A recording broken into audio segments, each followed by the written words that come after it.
First on reporter.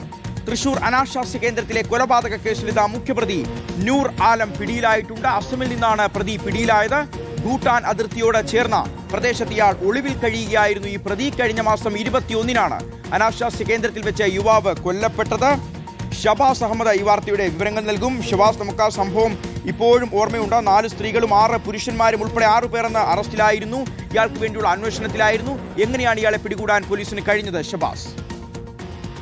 Shiyas, കഴിഞ്ഞ മാസം 21-ാം തീയതിയാണ് തൃശൂർ നഗരമധ്യത്തിൽ സ്ഥിതി ചെയ്യുന്ന ഒരു പെൺവാണിഭ കേന്ദ്രത്തിൽ ഒരു കൊലപാതകം നടക്കുന്നത്. ഒഡീഷ സ്വദേശിയായ ധൻപത് നായിക്കാണ് കൊല്ലപ്പെട്ടത്. അത് ഈ കൊലപാതകത്തിന് കാരണമായ ഒരു മർദ്ദനം നടക്കുന്നത് ജൂൺ 18-ാം തീയതിയായിരുന്നു. ജൂൺ 18-ന് രാത്രി ഈ പെൺവാണിഭ കേന്ദ്രത്തിലെത്തിയ ഇയാൾ ഇവിടുത്തെ പണവുമായി ബന്ധപ്പെട്ടുകൊണ്ട് ഒരു തർക്കമുണ്ടാവുകയായിരുന്നു. അങ്ങനെ ഇയാളെ ക്രൂരമായി മർദ്ദിക്കുന്നു.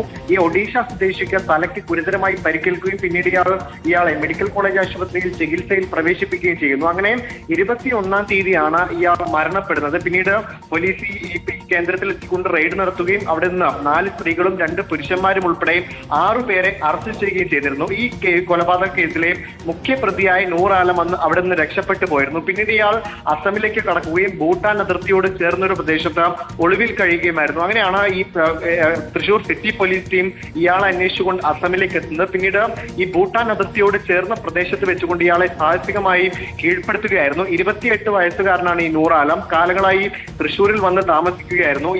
ഈ പെൺവാണിഭ കേന്ദ്രവുമായി ബന്ധപ്പെട്ട നടത്തിപ്പിൽ ഒരു പ്രധാനിയാണ് എന്നാണ് പോലീസ് പറയുന്നത്. ഒപ്പം തന്നെ അന്ന് നടന്ന ഈ മർദ്ദനത്തിൽ ഈ ഒഡീഷ സ്വദേശിയായ ധൻപത് നായിക്കിനെ ഈ മർദ്ദിച്ചതിൽ പ്രധാനിയാണ് ഇയാളെന്നാണ് പോലീസ് പറയുന്നത്. എന്തായാലും അതിസാഹസികമായി സിറ്റി പോലീസിന്റെ സംഘം ഇയാളെ അസമിലെ ഭൂട്ടാനിലോട് ചേർന്ന പ്രദേശത്ത് വെച്ച് കീഴ്പ്പെടുത്തുകയായിരുന്നു. ഇയാളെ എന്തായാലും നാട്ടിലേക്ക് കൊണ്ടുവരാനുള്ള തയ്യാറെടുപ്പാണ് പോലീസ് നടത്തുന്നത്. നാളെയോടുകൂടി തന്നെ തൃശ്ശൂരിലേക്ക് എത്തിക്കും.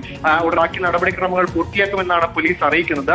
കഴിഞ്ഞ മാസം 21-ാം തീയതിയാണ് ഒഡീഷ സ്വദേശിയായ ധൻപത് നായിക് എന്ന യുവാവ് കൊല്ലപ്പെടുന്നത്. ഇങ്ങനെ ഈ തൃശൂർ നഗരമധ്യത്തിൽ സ്ഥിതി ചെയ്യുന്ന ഈ അനാശാസ്യ കേന്ദ്രത്തിലെ പണമിടപാടുമായി ബന്ധപ്പെട്ട തർക്കമാണ് ഇത്തരത്തിലൊരു മർദ്ദനത്തിലേക്ക് നയിക്കുകയും ഒപ്പം തന്നെ ഈ ഒഡീഷ സ്വദേശിയുടെ മരണത്തിന് കാരണമാവുകയും ചെയ്തത്. ശരി, ഷബാസ് അഹമ്മദാണ് വിവരങ്ങൾ നൽകിയത്.